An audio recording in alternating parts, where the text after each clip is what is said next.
Most home service businesses are doing ads completely wrong. Anybody can put an ad up there, but it takes a skilled strategy to know how to get good lead quality, good lead volume, a low cost per lead, and consistent leads week after week. This is what's required if you want to actually scale your business and have a reliable system that generates this business through Google. Who am I? My name's Tyler Davis. I'm the founder of Lead Liftoff. We help home service businesses run Google Ads systems that allow them to scale their business. In this video today, I'm going to show you that exact system so you can know what we do, how we do it, and how you could possibly implement it yourself. So let's get right into it. High level overview of what we have going on here is starting with the Google search itself. So somebody will come in and search on Google. Then they get served an ad. So they'll click on that ad. They'll get taken to a landing page, and then they will ideally call you from that. So let me zoom in here and we can kind of start going into detail about the Google search. So this part is probably most important for lead quality. And what we're really trying to achieve here is specific targeting of high quality leads of your ideal dream customer. We have a couple levers we can pull here first for targeting, right? The first thing we could do is location and some demographic targeting. Now, location's great. You can go by zip code, specific zip codes that you want to target. And then demographic, there's not the most demographic targeting available in Google, but you can do it by age. If you're looking for homeowners, right? Somebody under the age of 25 probably isn't a homeowner. And maybe somebody over the age of, I don't know, 80, you might not want to advertise to. So you can do that. You can also do by gender, but I don't really see a difference, male, female. It doesn't really matter for these ads specifically. The real way we can target is by what I like to call, or what most advertisers call, search intent, right? That's the real goal here. So the really big lever that we can pull is selecting what searches our ads actually show up for. Now, no matter what home service you're in, you're going to have different types of services you do. Maybe it's just one thing, maybe you're only doing carpet cleaning, or maybe you only do, I'm not really sure, I guess, because everybody has multiple. So if you think about it, right, like carpet cleaning, you probably do tile cleaning, you probably do grout cleaning. If you do maybe dumpster rental would be one. But there's different things that people consider the service. So when I'm bidding on keywords, which is just selecting what types of searches we want to show up for, this is what I do. First, I divide by service. So let's say like service one, service two, service three, etc. So maybe you're a plumber. So this would be like plumbing. This would be maybe emergency plumbing. This would be 24/7 plumbing. So it's not exactly what the service is itself, but it's how people say it. If you do remodeling, this would be kitchen remodeling, bathroom remodeling, basement remodeling, kitchen and bath remodeling. Different services obviously are going to get served different ads. But when we're talking about keywords, this is what we want to target, right? So the keyword we want to target specifically is the service name plus, so service plus either near me or company. Because what we're trying to establish is we're only targeting searches that are specifically looking for your service right now and they have buying intent. That's where the search intent comes from. We want people who are ready to buy today. If you're a plumber, we don't want to show up just for a search that says plumbing, right? If somebody searches plumbing in Google, we don't want to show up. Why is that? Well, that person could be looking for an image for a school project. That person could be information seeking, so they're doing research. That person could be looking for a job. Maybe they're a plumber, they're looking for a job. They could be looking for anything. This we do not know for sure that this person is looking for a plumbing service. So instead what we want to do is we want plumbing or plumber, I guess, near me. Right? That's that location before, or plumber or plumbing company. These are the two style of searches that we actually want to go for.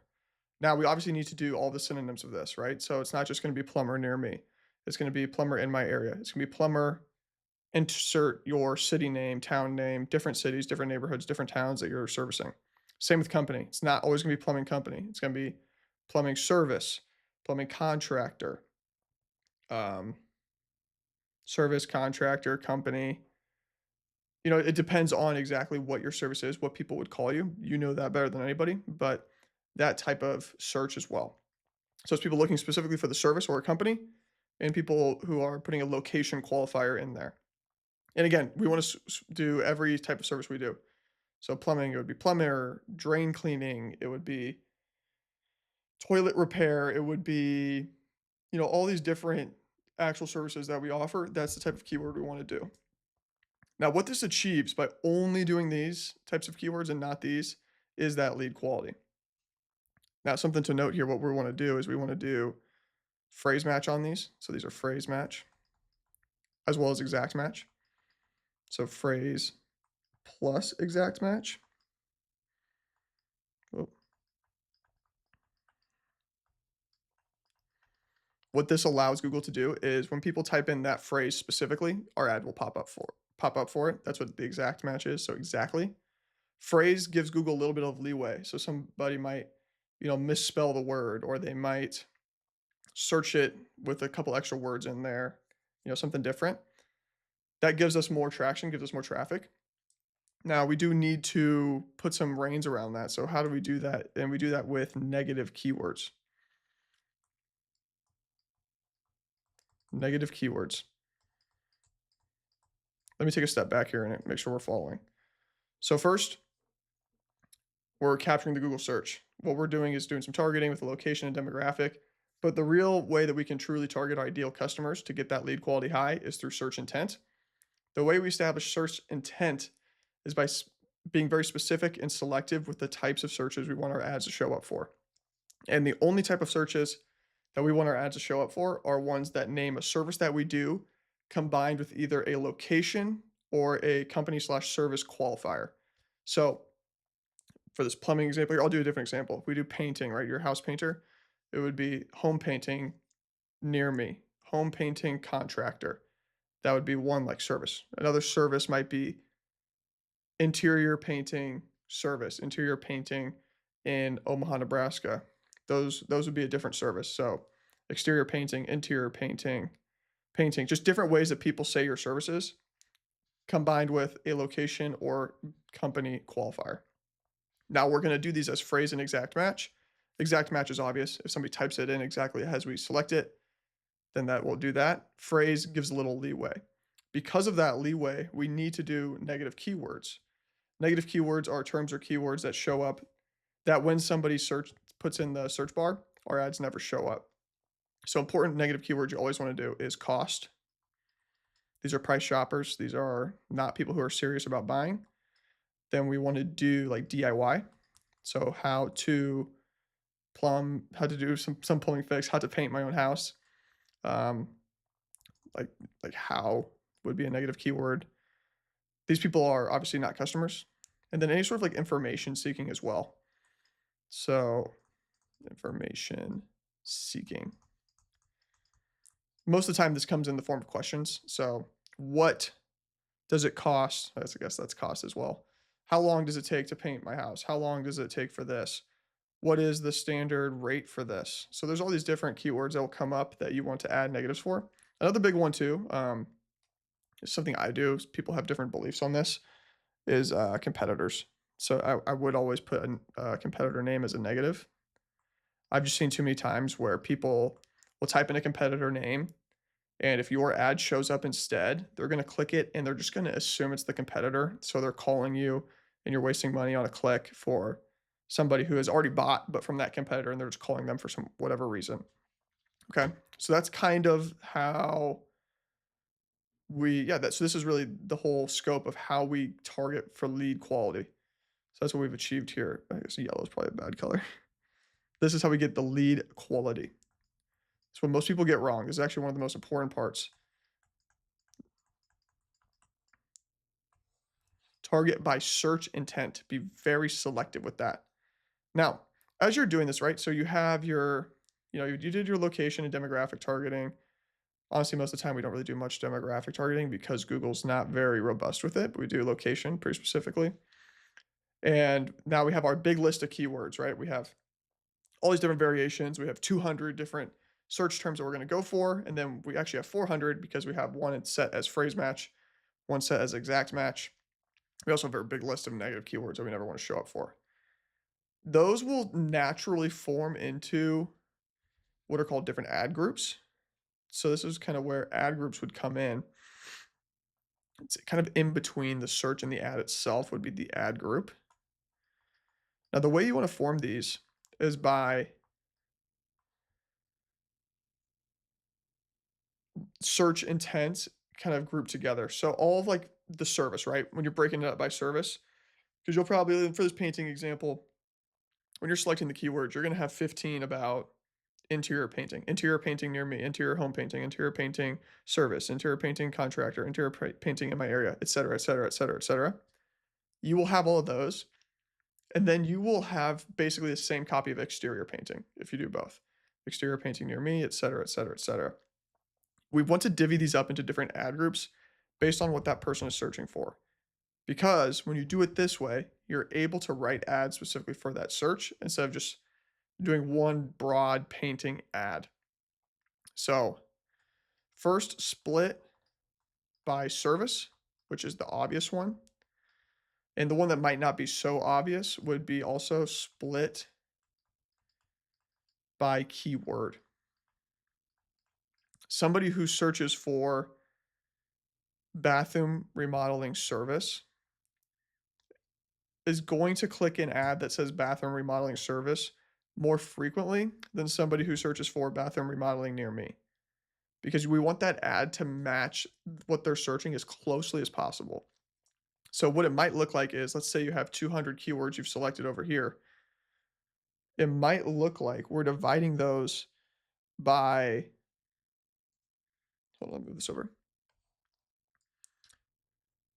Right? It might look like we're dividing those 200 keywords into maybe 15 ad groups, I would say.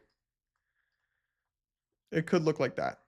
So the way you want to do ad group is like service plus intent. So plumber near me would be its own ad group. Plumber in my area, plumber local, plumber near me. That would all be kind of its own ad group. Plumber in Omaha, Omaha plumber, Omaha plumbing service. That would be its own ad group as well because we want the ad itself to say Omaha. That's important to that search. So we want to split this up into different ad groups. The best way I can visualize this is, let's say these are all of our keywords we have written down, right? We have 200 of these. Where basically these all have similar intent. So these are all going to get served ad set 1. These all have similar intent. They're going to get served set 2. These have intent. They're going to get served 3. And so on and so on. I get the question a lot. How many keywords should I have per ad group? There's no hard set rule on this. Just divide it by intent. If you can say the same thing 500 times, have 500 keywords in there. Realistically, it's going to be 20 at the most.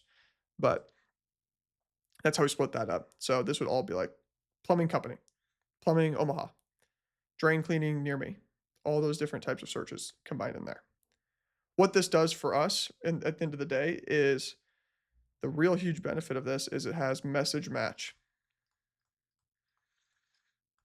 which is critical. What this allows us to do is to write ads that closely reflect what was actually searched.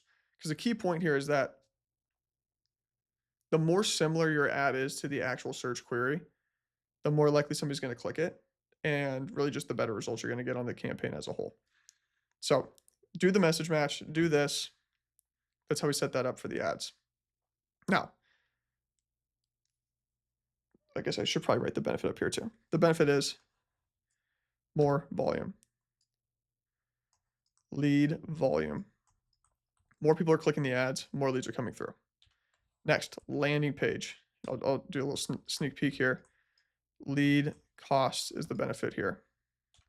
because once somebody clicks that ad, you're paying money. I'll make this in red. Google is pay per click, meaning obviously that you pay every time somebody clicks your ad. So the only way that we can take our current campaign and lower our cost is by getting more of those clicks to convert into leads themselves.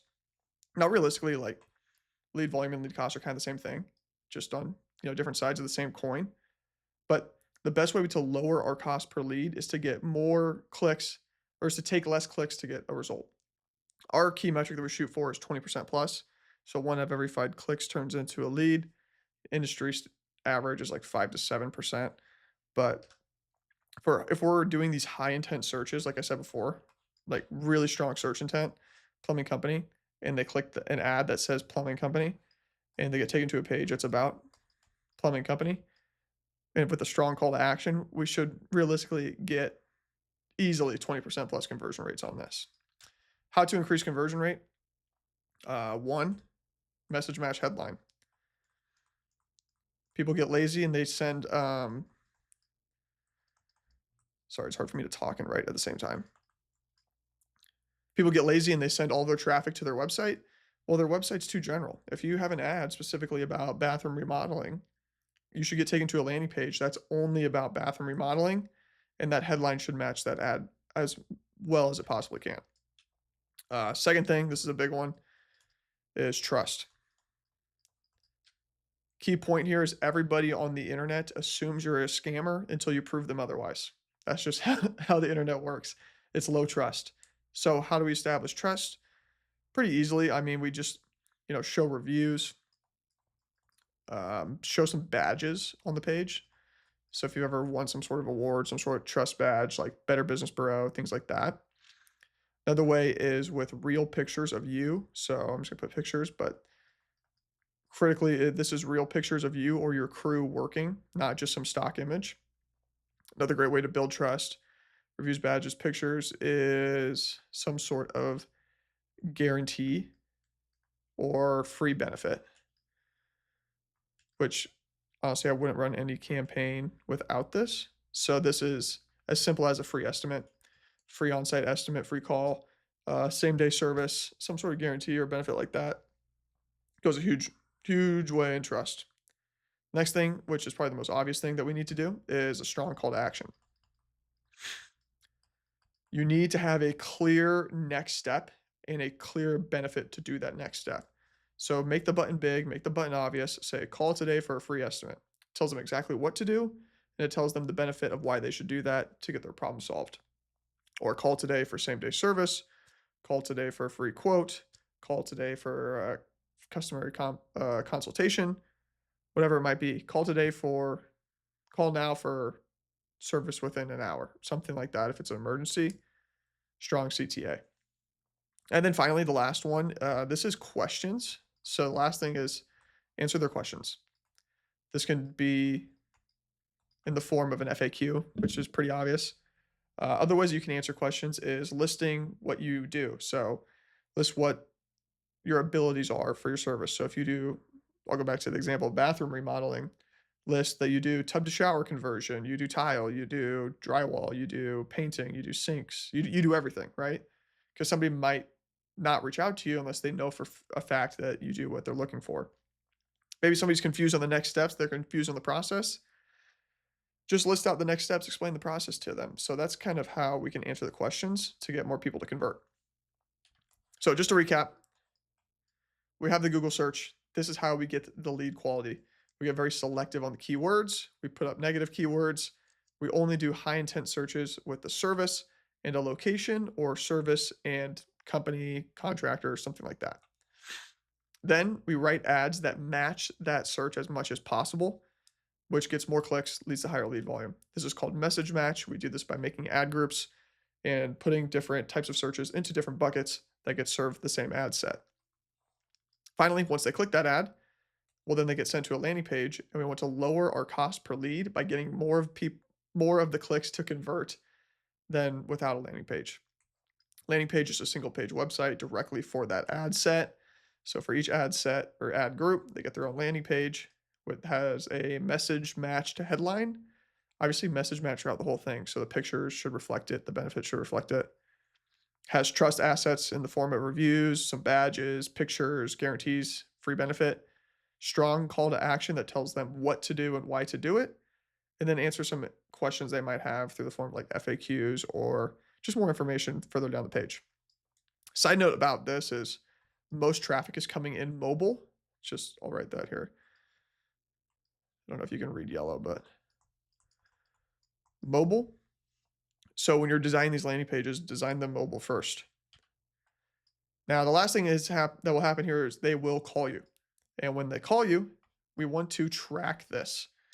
We want to track the lead from the call. We want to know exactly what ad led to that call. This is called conversion tracking. This is critical.